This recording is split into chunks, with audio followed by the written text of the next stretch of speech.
Voilà pour l'essentiel de l'actualité. On prolongera tout cela ce soir à 20h. Mais d'abord, commençons ce début d'après-midi par un voyage. Et notre série ce dimanche nous emmène à La Réunion, l'île qui fait face actuellement, vous le savez, à un pic épidémique et qui rêve de retrouver des heures plus sereines, comme nous tous.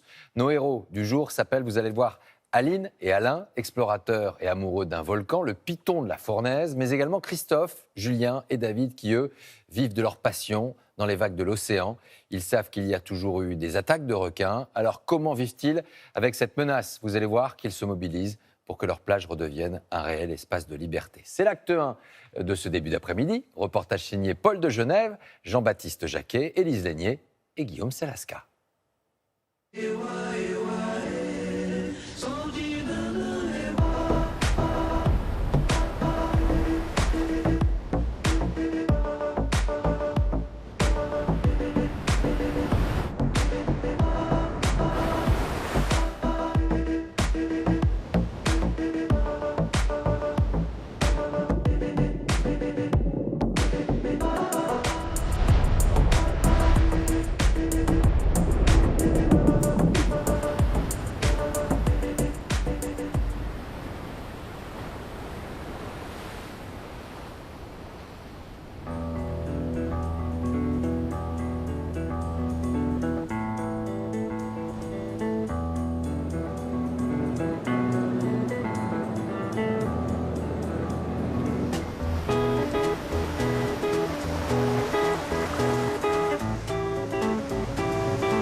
Mon premier surf, je crois, de souvenir, je crois que c'était à Hortin-Plage et sur l'île de Léron aussi. Vous avez quel âge? Ouais, je pense que je dois avoir 7 ans, un truc comme ça. Mon père m'avait reconstitué une petite planche à ma taille. Et voilà, et donc du coup, il m'a donné le goût du surf. Donc j'ai commencé par le surf et je suis passé au bodyboard. Quelle différence tu vois avec les vagues d'Hortin-Plage? Bah ici, déjà c'est la température. On est sur un climat vraiment tropical ici. Et on a des vagues tous les jours. Donc ça, c'est vraiment un petit paradis français. Cela fait 18 ans que Julien est arrivé à La Réunion, directement des Landes. Sa spécialité, c'est le bodyboard, une planche courte sur laquelle il surfe allongé. Saint-Leu, sur la côte ouest de l'île de La Réunion. Ah, ça donne envie, une belle vague comme ça. C'est normal, c'est l'une des plus belles au monde. Une gauche parfaite, comme disent les surfeurs.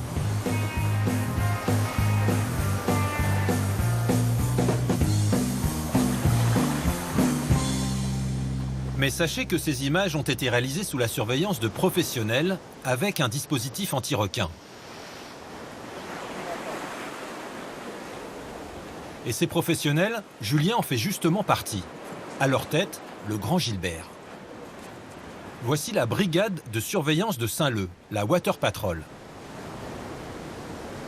Messieurs, je suis content de vous voir là. Après 4 ans, 5 ans de bataille, ça y est, enfin, officiellement, la Water Patrol prend sa forme physique. Donc je suis hyper content et là j'ai en face de moi des commandos d'élite qui vont en plus se perfectionner encore plus dans les semaines qui viennent. Merci beaucoup les gars. Et tout ce qu'on peut souhaiter, c'est longue vie à cette Water Patrol et une longue vie pavée de lumière. Merci les gars. Allez. Avant de vous quitter, je vous rappelle les objets de la mission et ce que je vous ai dit, au risque d'être un peu abrupt en commençant. La rigueur, le sérieux, le métier, vous êtes là, c'est pour pas qu'on ait un amputé et qu'on n'ait pas un mort, quoi. N'oubliez jamais ça et voilà, quoi. Et jamais oublier tous ceux qui sont partis. Ok, les gars? Ils sont sauveteurs, anciens pompiers, militaires, et ils signent leur contrat de travail. Faut paraffer, Alain, ou pas? Je vais mettre là, les gars.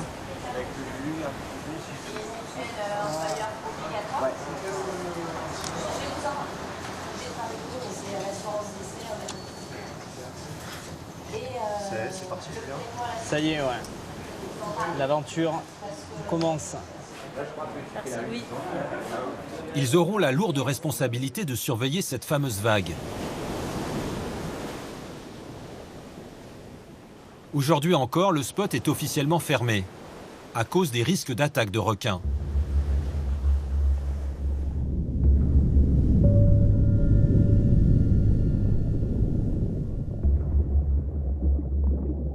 Des requins, il y en a toujours eu à La Réunion, dont des espèces dangereuses pour l'homme.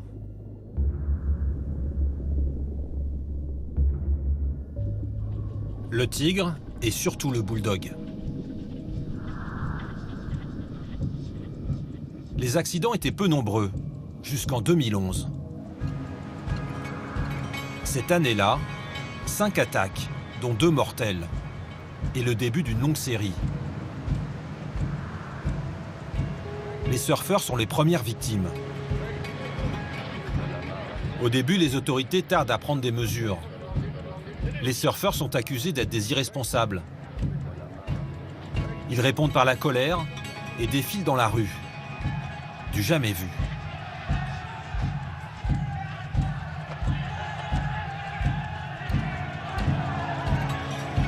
Ça fait trop longtemps que ça dure là, moi ça fait des années de surf.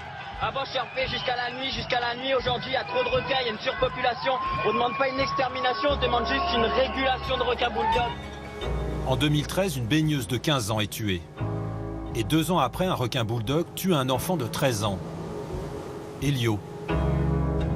Mon fils était quelqu'un de très très prudent et je comprends pas ce qui s'est passé. La veille, je l'avais eu et il m'avait dit « Papa, ne t'inquiète pas, s'il n'y a pas de sécurité, je ne surferai pas. » Il est allé surfer. Il est allé surfer. Il est allé surfer et il n'est plus là. La Réunion devient l'endroit au monde où il y a le plus d'attaques de requins. Les autorités finissent par réagir, la pêche des bulldogs et des tigres est à nouveau autorisée.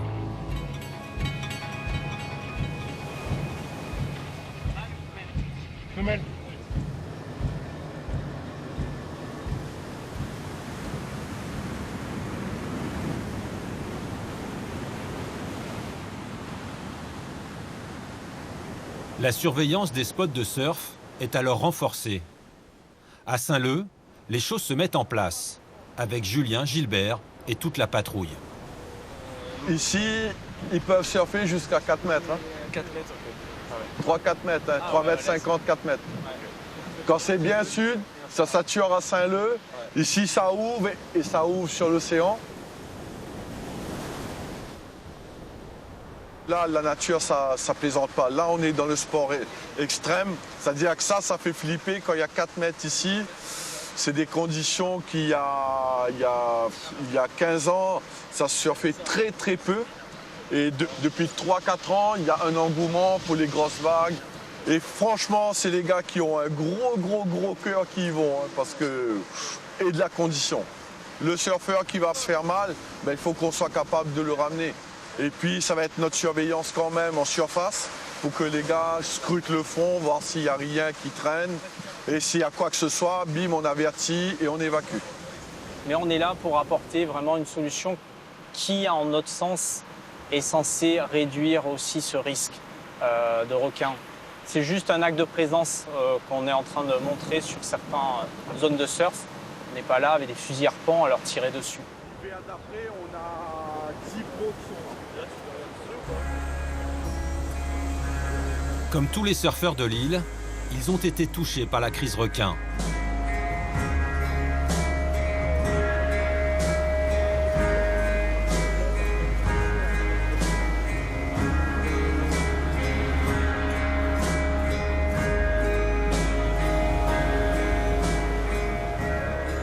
Il y a un petit truc qui est hyper important, parce qu'on est passé devant la petite proie pour Dudu. Petit pincement, un petit... Voilà. C'est pour ça que je bosse, les gars. C'est pour vous, en haut, là. Mathieu, Kim, Dudu, tout le monde. Il faut que ça, on l'oublie jamais et qu'on se dise, je veux plus ça. Bon, allez, les gars, moi, je dis United now, maintenant. Moi j'ai besoin de ça, les gars. Moi, j'ai besoin de cette unité, de cette fraternité. Les gars, 1, 2, 3 et on monte tous en haut pour eux. Hein. 1, 2, 3, wow! Ça, c'est pour eux, ça, les gars.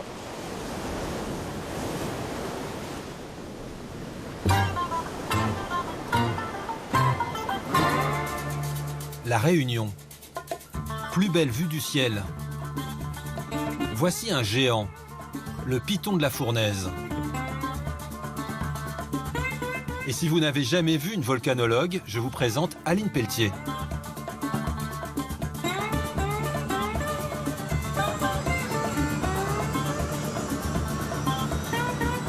Allez, allons pour le volcan. C'est bien, la météo est top aujourd'hui.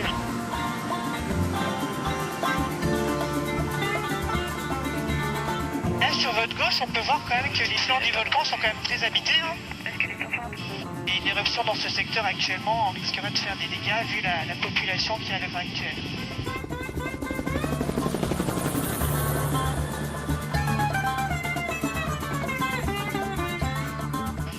L'île de la Réunion, c'est avant tout le Piton des Neiges, qui est vraiment le gros volcan de la Réunion. Il a à peu près entre 3 et 10 millions d'années. Et le Piton de la Fournaise est venu pousser sur le flanc est du Piton des Neiges. Donc c'est en fait une toute petite verrue sur le Piton des Neiges. Le Piton des Neiges, il n'a pas connu d'activité depuis 12 000 ans. Il a connu des phases de destruction, des phases d'érosion avec les fortes pluies, le vent, etc. Et donc on a donc ces reliefs escarpés au niveau du Piton des Neiges.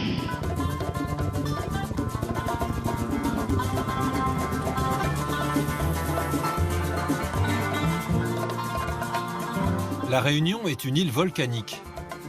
Le Piton de la Fournaise occupe tout le sud-est de l'île. Il culmine à 2600 mètres d'altitude. Donc là, on arrive vraiment sur le centre actif actuel du Piton de la Fournaise, où 97% des éruptions actuelles se produisent. Donc ici à droite, c'est l'éruption d'un vide où on va se poser. Ah, ça c'est pas mal. Je peux commencer à descendre. 40, 30, 10. Je vous compte depuis. Et écoutez, j'espère que le vol vous a plu sur Air Piton de la Fournaise et on est arrivé à destination. Non mais il est quand même beau mon petit bébé. Et en plus là avec la lune on a l'impression d'être vraiment sur notre planète. C'est ça qui est super ici, on a l'impression d'être vraiment ailleurs, pas sur la Terre.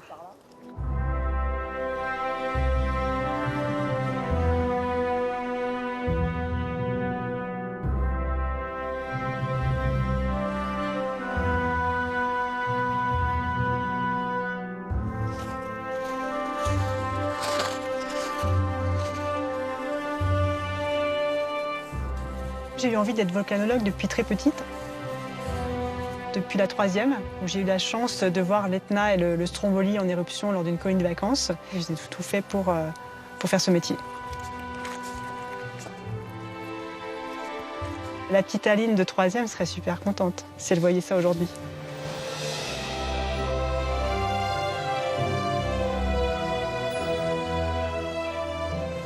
Alors, on se balade sur le volcan? On se balade.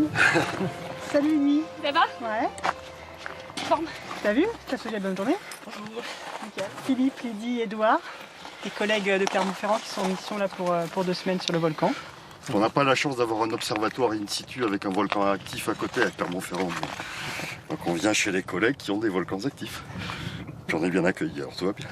Bah, bonne manip. Allez, bon courage à vous Ouais. et à bientôt. Ouais, je tout à l'heure.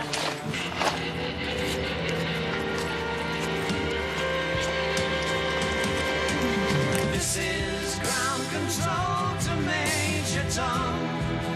You've really made the grade. And the papers want to know whose shirt you wear. Now it's time to leave the capsule.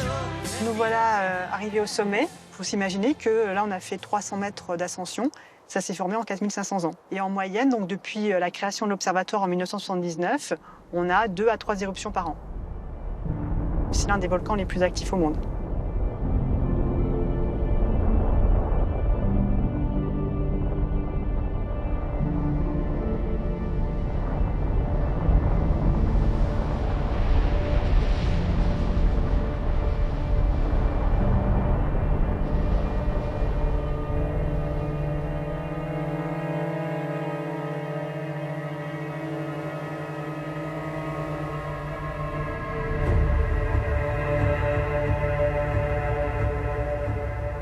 a à peu près une centaine de stations comme ça, dispersées un peu partout sur le piton de la Fournaise et sur le piton des Neiges.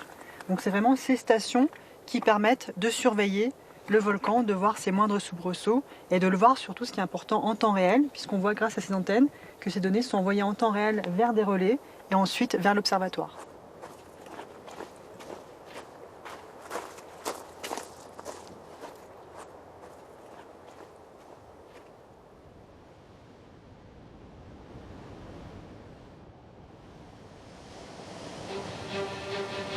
Et voilà, on peut fléchir les jambes, on sort les fesses et on remonte. Le poids il reste toujours c'est du corps, d'accord? On active les épaules et là on bloque. Contrairement aux apparences, les nouvelles recrues de la Water Patrol n'ont pas été embauchées seulement pour leur physique, mais pour leur solide connaissance du milieu marin et du secourisme. Allez, tous ensemble. 6, 7, 8. Ouais, j'ai rien vu, moi. Hein. Bah, j'ai rien vu, moi. Quel sport vous faites, là? C'est vraiment avec fierté que je les vois s'entraîner aujourd'hui, quoi. Ça me fait vraiment chaud au cœur, ça me donne des frissons, même. Et puis leur mission, notre mission, ça va être vraiment de remettre la Réunion, je dirais, en l'air, comme on dit en créole. C'est-à-dire, pas cette image d'île à requins, mais cette image d'une île qui est au milieu de l'océan Indien, sous les tropiques, et que la mer reprenne toute sa place.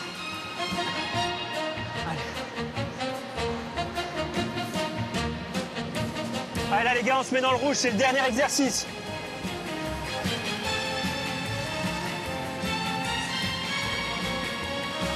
Rebondis avec ton corps en bas. Voilà.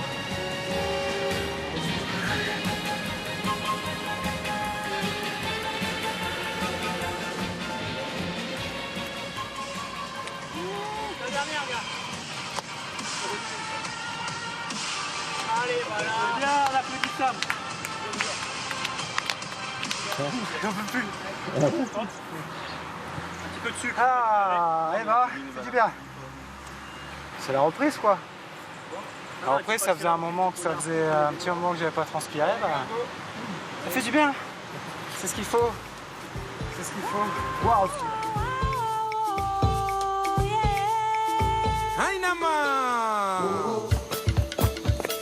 Au pied du volcan, à plus de 1500 mètres d'altitude, la température a un peu baissé, 25 degrés. Et ça ressemble presque aux forêts des Vosges, où Aline a grandi. Ça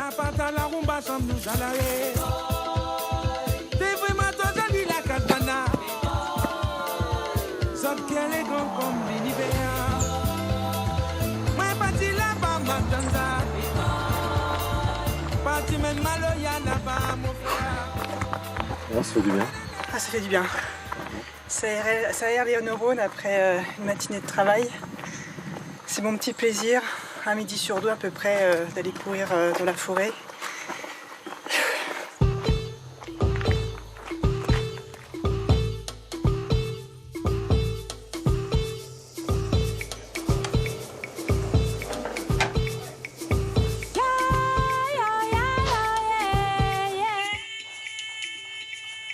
Aline dirige l'observatoire volcanologique du Piton de la Fournaise depuis 5 ans. Elle aussi a une mission de surveillance. Elle scrute les moindres soubresauts du volcan. Salut. Bonjour. Ça va? Pas bien, ça va. va. Ce que j'ai trouvé dans une brocante, ça te rappelle quelque chose? Tiens, pour Les toi, archives. pour l'observatoire. Super. Souvenir, disons, j'ai regardé la date, 2006. Ouais, t'es jeune, hein? Je pensais que c'était plus récent, quoi. Hein. Mais on n'a pas changé. Maintenant, tu es aussi jeune, aussi beau. Ah, regarde. Et si on était plus jeune. Hein. Oh, putain. Mais te rends compte, 2006, 15 ans, quoi. C'est quoi cette photo, Aline? Ben, c'est ma première rencontre avec Alain. La première? Non? Une des premières. On s'est déjà vu, mais une des premières. Ouais. C'était l'éruption de décembre 2005, il me semble. Et on avait été échantillonner la coulée de lave. Alors, je vous présente Alain, donc, qui est enseignant en SVT en lycée et qui est volcanophile, qui est passionné de volcans et passionné aussi par les milieux marins, qui travaille beaucoup sur tout ce qui est coulé en mer et vulgarisation de tout ça. Ouais, c'est ça, ouais.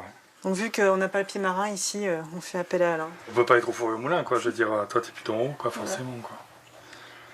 T'élèves des canards? Non, mais arrêtez avec ce canard. Hein. C'est quoi ça? C'est quoi? Oh, trop fort! Ah ouais, trop marrant ça. Tiens, donc cadeau. Et notre volcan, alors comment il va? C'est super calme là? Ah, c'est calme, ouais. Tu vas y voir? Ah ouais, allez, voir. montre-moi. On n'est pas beaucoup aujourd'hui, hein. Bah ouais, je vois. Donc déjà, je sais pas si tu as vu, il n'y a pas beaucoup de séismes en ce moment. Il y en a eu un ce matin quand même. J'ai vu ton bilan votre bilan de début de mois là. Ouais, mais bon, tu sais comment ça peut repartir extrêmement vite. Ouais. Les côtés sismicité, on n'a pas grand-chose. Derrière là, ce sont en fait c'est ce qui vient des stations qu'on a vues là-haut, c'est ça? Exactement, donc toutes les stations qui sont sur le terrain, comme celles qu'on a visitées, transmettent leurs données en temps réel ici à l'observatoire. Et vous avez ici donc les signaux qui défilent. Et ici sur notre gauche, c'est tout ce qui est déformation, donc inclinométrie, extensométrie, GPS, qui permettent donc de voir le gonflement, dégonflement du volcan. Et là également donc la webcam. Donc nous on était ici, la caméra qui était sur la station qu'on a visitée, c'est ce point de vue-là.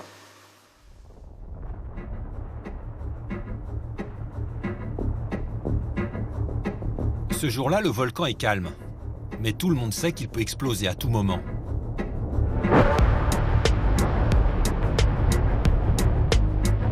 Comme le 7 avril 1977.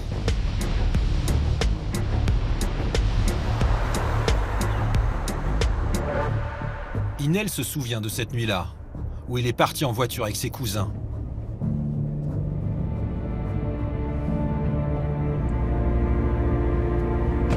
Toutes les personnes qui étaient dans cette voiture ce soir-là avaient peur. On allait tomber sur quoi? On ne savait pas. Le ciel était rouge de partout.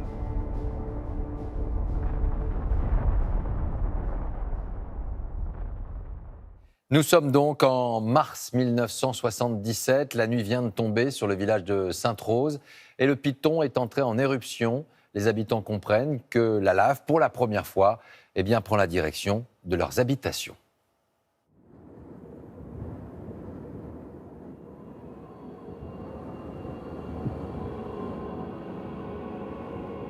Le 7 avril 1977, la lave arrive sur le village de Piton-Sainte-Rose.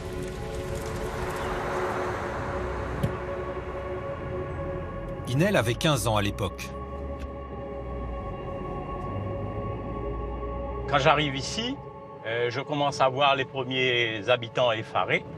Et l'image qui m'a marqué, c'est dans ce virage-là, ici, toute une famille avec le père, la mère avec une bassine remplie avec quelques linges et la fratrie derrière, égarés, ils ne savaient plus où ils allaient.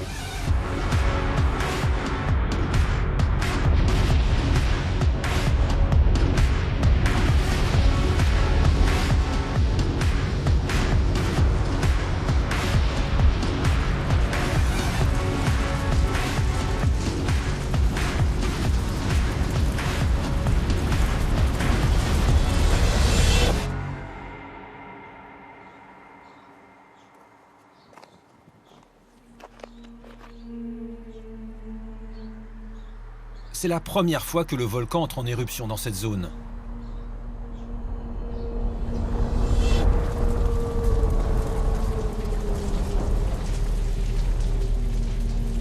La coulée descendait à une vitesse de 80 km/h. Les autorités sont là, mais ils sont un peu pris au dépourvu du fait qu'on ne sait pas dans quelle direction et à quelle vitesse ce phénomène-là va arriver sur les lieux d'habitation. J'ai entendu le préfet dire « Allez, maintenant, on ne joue plus, on évacue ».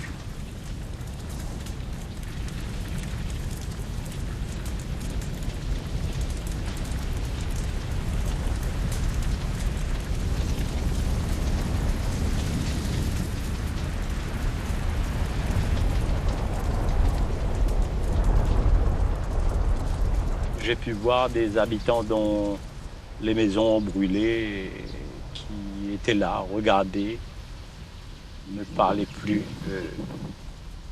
ils se demandaient ce qui se passait, quoi. C'est ça le volcan, ça fait ça. Pourquoi nous?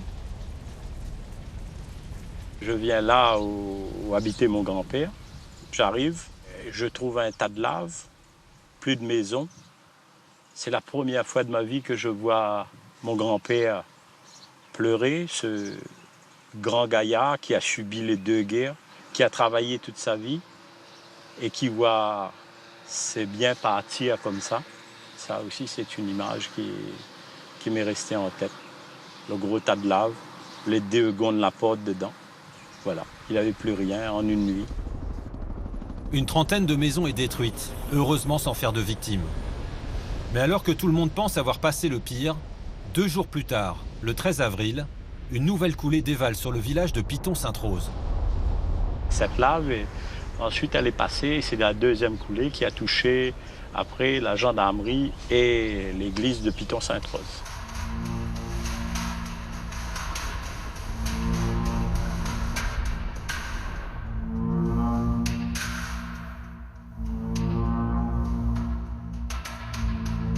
Christian était le principal du collège de Sainte-Rose. Il était là, au bord de la route nationale, quand le monstre de feu s'en est pris à l'église.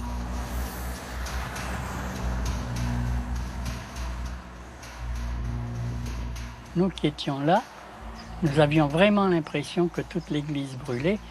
Vous vous dites, c'est foutu. Quand la lave est arrivée et a buté contre l'église. D'un côté, ça s'est arrêté à la porte, à gauche. De l'autre côté, ça a filé vers la mer. Ce qui fait que n'est rentré dans l'église que la petite quantité de lave qui s'était accumulée derrière la porte, ce qui a sauvé l'église.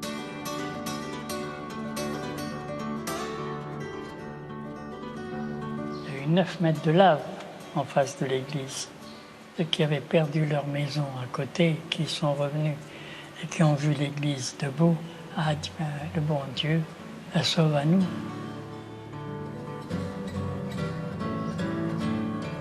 Pour nous, c'était le miracle. C'est notre Vierge qui nous a sauvés. Et c'est là qu'on a vu la solidarité.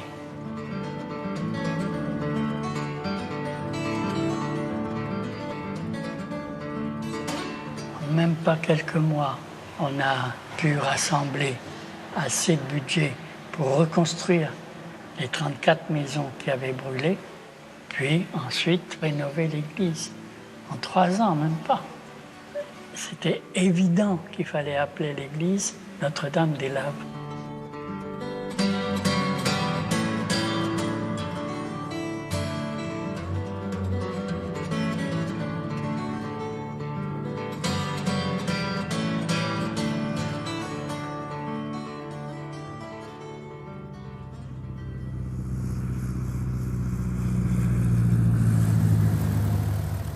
Les années 70, c'est aussi à cette époque que des voyageurs viennent explorer les vagues inconnues de l'île. Ils vont découvrir un paradis. Et surtout, ils vont planter une graine qui va changer la vie de certains locaux.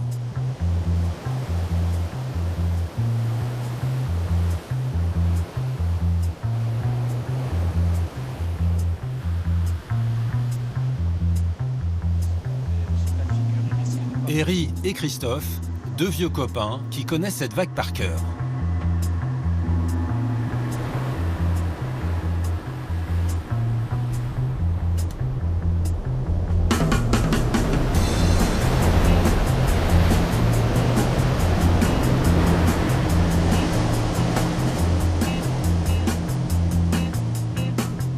Herry, c'est un vrai local du spot.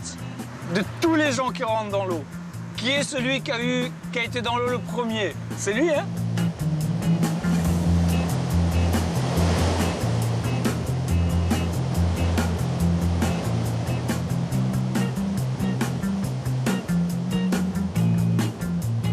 Quand j'ai découvert le surf, c'était en 67 pour la première fois.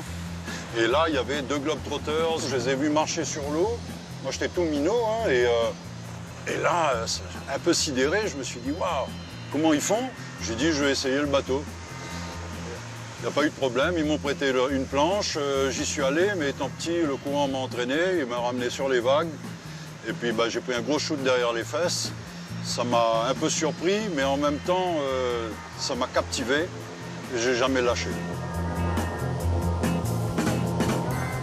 À partir de 83, 84, le surf se vulgarisait déjà parce que le mot avait circulé, que La Réunion, il y avait plein de spots de surf et tout. On était quoi, une quinzaine, une vingtaine maximum. On s'est vite retrouvés à 80, 100 mecs sur l'eau. C'était vraiment une épopée, quoi, l'épopée du surf. Et à 60 ans, dès qu'il y a des vagues, on sait où les trouver. Oui, c'est bien eux.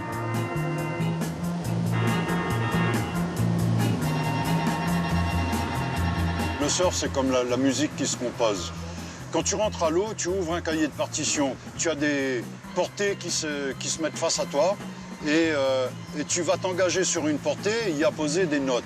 Et chaque manœuvre que je vais mettre sur une vague, ce sont des notes et donc j'écris une mélodie.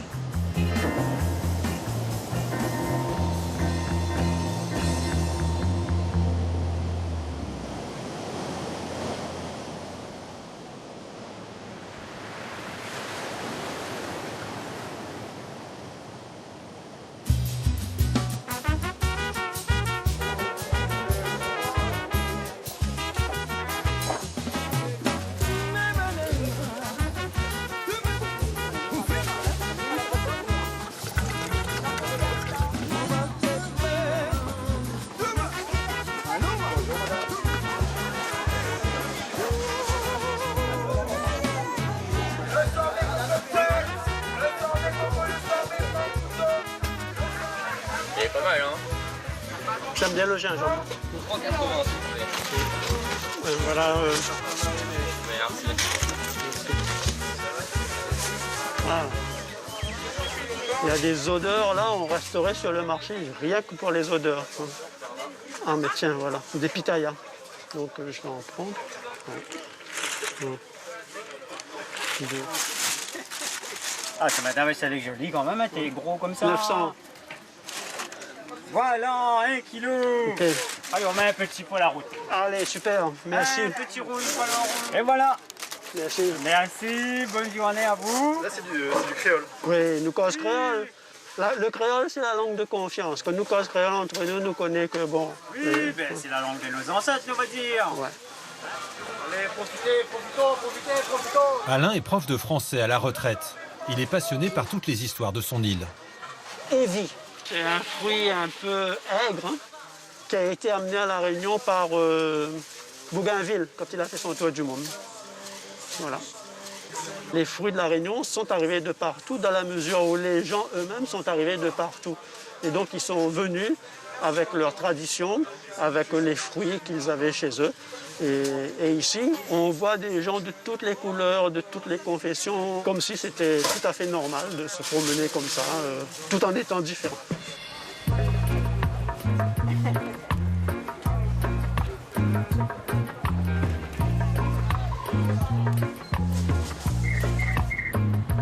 Pour tout vous dire, Alain a au moins 2 passions. Les chapeaux et le piton de la fournaise.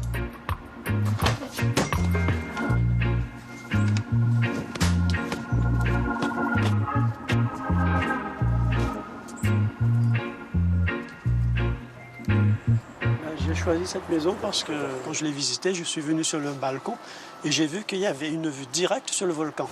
Du coup, j'ai eu un coup de cœur et je me suis dit c'est celle-là qu'il me faut. Et le soir même, j'ai signé. Et depuis, de temps en temps, quand il y a des éruptions, avant de partir, je peux les voir d'ici.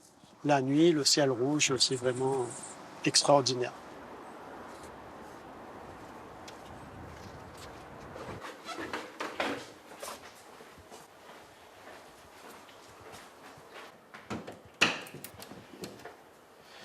Mais dans cette armoire, il y a des livres précieux. Et en ce moment, je me passionne pour les récits de Bory de Saint-Vincent, qui fait partie des premiers explorateurs du volcan. Nous sommes en 1801. Jean-Baptiste Bory de Saint-Vincent a 23 ans. Il est naturaliste. C'est l'époque des grandes expéditions. Au cours de son voyage vers l'Australie, il s'arrête à La Réunion, l'île Bourbon à l'époque. C'est une escale pour les navigateurs sur la route des Indes. Ils en profitent pour se ravitailler. Ils font aussi le plein de ce qui fait la richesse de l'île, la canne à sucre. Dans les champs, des milliers d'esclaves venus d'Afrique, de Madagascar et d'Inde travaillent pour de riches propriétaires blancs. On est en 1801, il n'y a pas eu encore l'abolition de l'esclavage, donc il y a quand même des clivages à La Réunion entre les maîtres et les esclaves. C'est une société qui n'a pas encore formé cette symbiose que l'on connaît maintenant. Bory de Saint-Vincent a soif de découverte. Il décide alors d'explorer le volcan. J'avais une grande envie de bien voir la montagne Inivom et mon désir redoubla dès qu'on m'assura que personne n'avait réussi dans ce que je projetais. Il me plaît beaucoup de relire le parcours qu'il a fait et ensuite sur le terrain de repartir sur ses traces et de retrouver donc par où il est passé. C'est vraiment extraordinaire.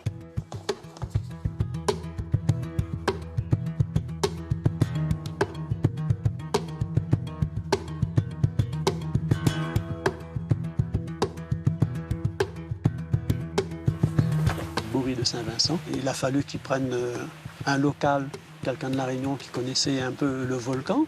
Et puis, il s'est fait accompagner d'esclaves, de porteurs noirs.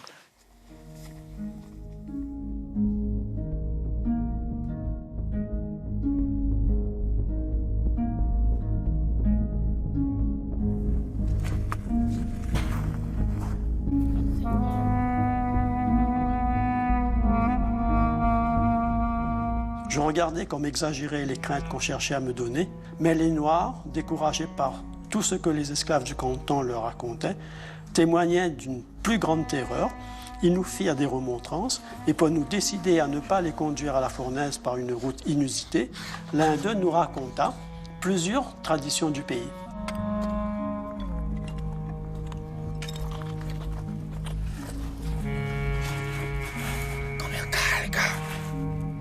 Il avait, dit-il, appris par d'anciens habitants que le volcan était le patrimoine du diable, que c'était la bouche de l'enfer.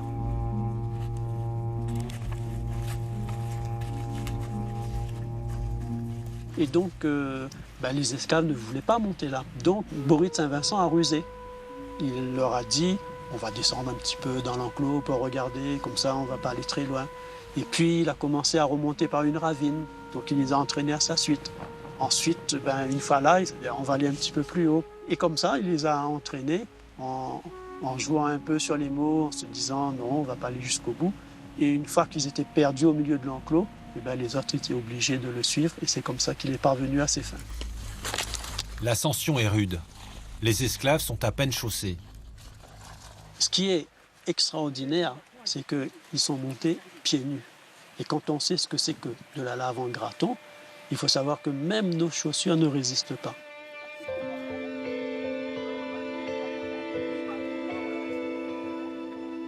Il va cartographier le piton de la fournaise et ce sont des noms qui sont restés. On peut suivre sa trace d'ailleurs sur le premier voyage parce qu'au fur et à mesure qu'il monte, il met le nom de Jouvencourt, la personne qui l'accompagne, qui est un piton de l'autre côté. Plus haut, il va appeler le cratère Dolomieu, parce qu'il a appris que ce grand géologiste est mort. Donc pour le célébrer, il nomme le cratère Dolomieu.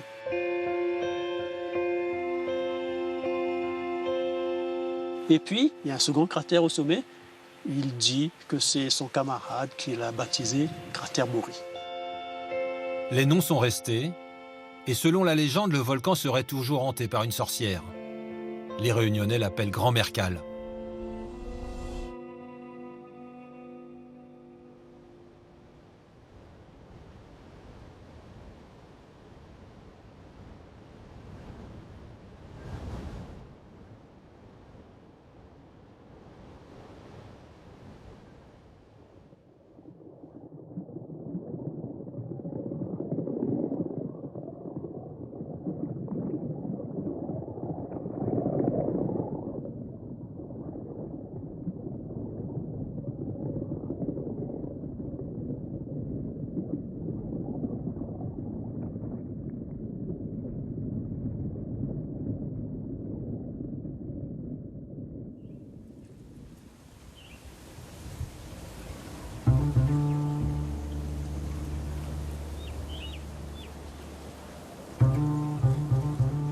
Christophe travaille au Centre Sécurité Requin. Il avait créé l'une des premières écoles de surf de La Réunion. Aujourd'hui, elles ont toutes fermé suite aux attaques.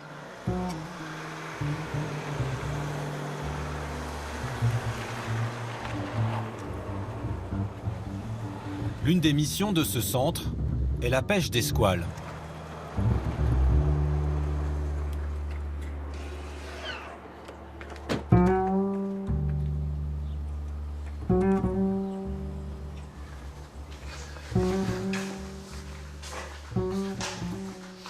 Voilà, ça c'est un gros tigre, du bulldog. Voilà, une vraie mâchoire de bulldog. C'est ce requin-là qui pose le plus de soucis, là. Ouais, c'est... En fait, quand on parle de crise requin à La Réunion, c'est plutôt une crise bulldog. Ça, c'est un poisson qui fait quelle taille? 2,30. Et voilà, et on voit vraiment la différence entre la dent pointue qui est en bas et la dent triangulaire qui est en haut. Et c'est comme ça qu'on identifie sur la victime comment on sait si c'est un bulldog ou un tigre. Les traces sur le membre esquinté, lacéré, c'est pas pareil en haut et en bas, quoi. Donc j'ai pas envie de faire des gestes et de mettre ça sur ma cuisse, mais bon, voilà, quoi. C'est un peu suffisant, quoi. Vous voyez ce que ça donne.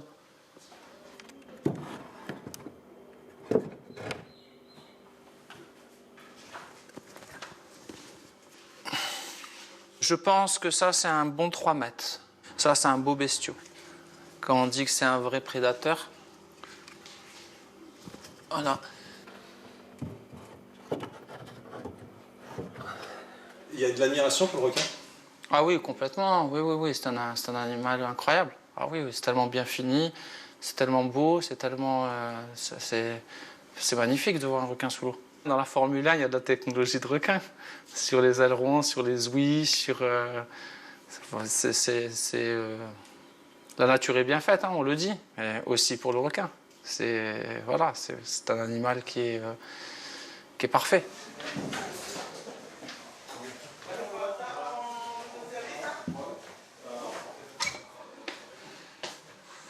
Salut Christophe, ça va? Yes. Alors, ce matin? Bah écoute, on allait relever les données, et puis tu sais, les 2 petits bulldogs qu'on avait marqués en 2016, on continuait de détecter. Hier soir, il y a eu 2 tigres à Saint-Leu. Un de 4 mètres, 380 kilos, une grosse mama au niveau du cimetière. Ah, 1h30 du mat? Ouais, c'est ça, 1h du matin. Ce qui s'est passé à partir de 2011, c'est qu'on a de plus en plus observé les usagers de la mer, les pêcheurs, les plongeurs, les chasseurs sous-marins, ont vu des requins bulldogs de plus en plus présents. Il y a un certain nombre d'hypothèses qui sont avancées. Le basculement des eaux, l'arrêt de la pêche de commercialisation. Fin des années 90, on a commencé à arrêter de pêcher les requins côtiers. Et en gros, en une dizaine, quinzaine d'années, les populations des 2 espèces les plus prolifiques se sont bien reconstituées, bulldog et tigre. En jaune, c'est les périodes où on a commencé à pêcher. Et vous voyez qu'on a commencé à pêcher des requins bulldogs dès le début, depuis la baie de Saint-Paul, la phase pilote.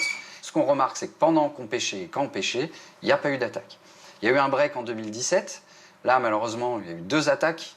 Et quand on a repris avec le Centre Sécurité Requin en 2018, jusqu'à aujourd'hui, on a eu une seule attaque. Évidemment, c'est pas très sexy de tuer des requins considérés comme en danger à l'échelle mondiale. Mais l'idée, c'est d'arrêter d'opposer systématiquement la pêche et l'écologie. Non, je suis désolé, on peut faire une pêche qui est tout à fait cohérente d'un point de vue environnemental, quand on considère les écosystèmes dans leur ensemble et qu'on le suit.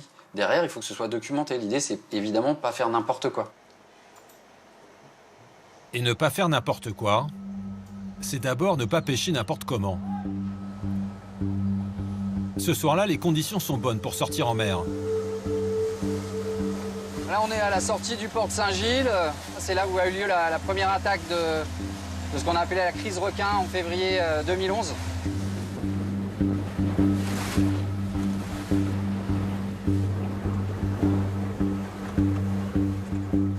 C'est quoi comme impasse? La passe est une bonite. Voilà, une bonite fraîche qu'on a pêchée aujourd'hui.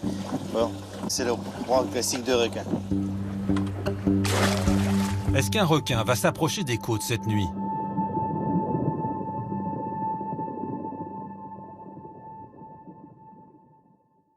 Dans le jargon des biologistes, cela s'appelle un prélèvement. C'est l'une des solutions mises en place pour apaiser les inquiétudes et la menace. Alors David et Pascal vont-ils rencontrer un requin-tigre ou bulldog? Ces espèces sont-elles réellement dangereuses? Vous restez avec nous, on se retrouve juste après une toute petite page de pub pour la suite de notre document.